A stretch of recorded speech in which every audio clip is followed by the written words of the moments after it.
រៀបសួរពុកម៉ែបងប្អូនថ្ងៃនេះនៅអារម្មណ៍ទាំងអស់គ្នាតលេងខេត្តសៀមរាបចឹងក្បាលដំបងមកវីដេអូគឺថតពីថ្ងៃរះសិនព្រោះថាតាមផ្លូវចេញពីព្រលឹមមកមានអីថតក្រៅពីថ្ងៃរះហ្នឹងឯងនេះគឺធ្វើដំណើរតាមផ្លូវគឺថាទេសភាពថ្ងៃរះស្អាតក៏ផ្ដិតយករូបភាពមួយចំនួនហើយនេះគឺខ្ញុំចេញបន្តពីបាត់ដំបងមកទីមានជ័យឲ្យចាក់តាមផ្លូវទូចផ្លូវភូមិគេមកអ្នកទាំងអស់គ្នាដល់អញ្ចឹងពីផ្លូវយើងទូចឹងណាអញ្ចឹងធ្វើដំណើរទៅកាន់ខេត្តសៀមរាបដើម្បីចូលរួមលេងជាមួយនៅសង្ក្រាន្តអង្គរនៅខាងសៀមរាបណាអញ្ចឹងពេលដែលនេះរូបភាពមួយចំនួនដែលពេលពួកខ្ញុំមកដល់មនុស្សថ្ងៃខ្ញុំមកនេះគឺចាំថ្ងៃទីអត់តចូលឆ្នាំអ្នកណាគ្នាមុនមួយថ្ងៃអញ្ចឹងអត់តសូវជំនាញមនុស្សច្រើនតែគេកំពុងតែរៀបចំហើយគេដាក់អង្គរសង្ក្រាន្តណាតែគ្រាន់តែថាមនុស្សអត់ច្រើនប៉ុណ្ណឹងនៅដើរបុកគ្នាបជាគ្នាទៀតទេអ្នកទាំងអស់គ្នានេះទស្សនភាពទាំងស្រុងដែលគេកំពុងតែរៀបចំនៅជុំវិញអង្គរនៅតែម្ដងហើយស្អាតហើយបើថាមានទូរស័ព្ទនិយាយរួមថតប្រហែលក៏មិនចេះអស់ដែរគេមានរបស់កតាមានរបាំមានកម្មវិធីលេងល្បែងកម្សាន្តមានការតាំងពិព័រណ៍មានការលក់នៅផលិតផលដែលធ្វើពីសូត្រពីខ្មែរនិយាយរួមកម្មវិធីគេមានច្រើនបើយើងចំណាយពេលដើរវិញអ្នកនរគ្នាមួយថ្ងៃដើរមិនអស់ទេតែគ្រាន់តែក្តៅអ្នកនរគ្នាដល់គ្នាច្រើនពេកក្តៅយើងហប់ហ៎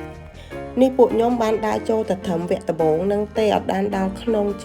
ចូលដល់អង្គរធំហ្មងទេចូលបានឡើងត្រឹមគេដាក់អក្សរអង្គរសង្ក្រាន្តហ្នឹងហើយក៏ចេញមកវិញព្រោះក្តៅពេលអ្នកនរគ្នាមុនមានក្មេងៗកុំឃើញថតចឹងមើលទៅអត់ក្តៅតាមពិតជាក់ស្ដែងនេះម៉ោង3កន្លះហើយនេះតែនិយាយពីក្តៅ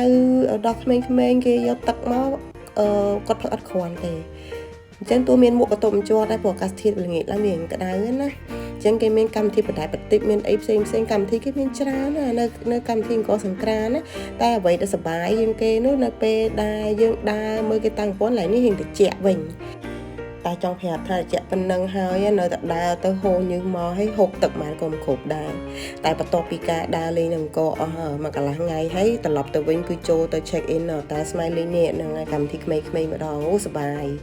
ក្មេងៗគឺថាឲ្យទៅមើលថ្មមើលប្រាសាទអីគេថាអត់មើលទេអត់មានអីមើលទេក្តៅទៀតមកហែទឹកចេះសប្បាយអញ្ចឹងកម្មវិធីនៅសៀមរាបគឺថាកម្មវិធីមានមនុស្សចាស់ផងក្មេងផងមនុស្សចាស់គឺនាំគ្នាដើរមើលប្រាសាទអញ្ចឹងទៅ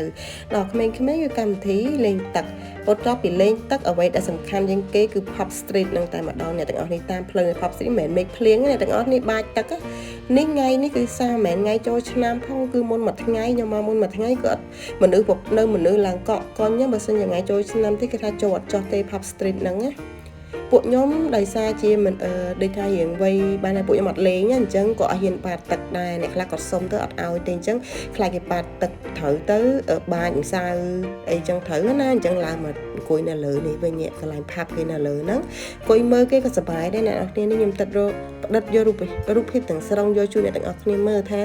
តើកម្មវិធីគេនៅ Pub Street ថ្ងៃសង្ក្រាន្តគឺយ៉ាងម៉េចអ្នកទាំងអស់គ្នាឃើញអូសប្បាយខ្លាំងហ្មងហើយគេចាក់ភ្លេងចាក់អីនិយាយរួមសប្បាយខុសថ្ងៃធម្មតាហើយទាំងខ្មែរទាំងបរទេសគឺគាត់សប្បាយដូចគ្នាបរទេសគាត់ចូលរួមដូចខ្មែរដែរក្នុងការបាញ់ទឹកអានសៅរួមលេងកំសាន្តប៉ុន្តែប្រកបដោយវិជ្ជាជីវៈនិងការគោរពគ្នាទៅវិញទៅមកចង់បញ្ជាក់អញ្ចឹងដែរពួកគាត់ក៏គ្មានអ្នកណានៅសៀមរាបនេះអត់មានផ្អើលអ្នកណាគេលេងបន្លំអីច្រើននេះអ្នកនរគ្នាមុនគេប៉ាគេសុំស្ពះទៀតណាហើយអ្នកណាលេងមិនគេលេងបើពួកខ្ញុំអត់លេងគេអត់ហ៊ានប៉ាទេតែទឹកវិញជី Pass App គេជះហ្មងគេអត់ដឹងថាយើងលេង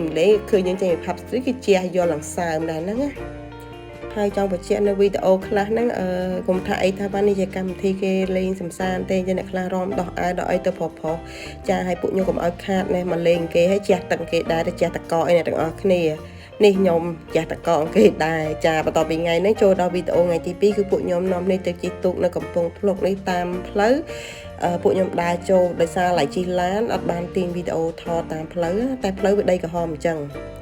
ចាយើងចូលមកយើងធ្វើដំណើរមកដល់គឺមានគេតាក់តយើងជិះទូកហើយម៉ៅទូកមួយអញ្ចឹងទៅតាមប្រភេទទូកធំទូកទូចឯងខ្ញុំកមុំទូកខ្ញុំដោយសារឡាគ្នាខ្ញុំច្រើនអញ្ចឹង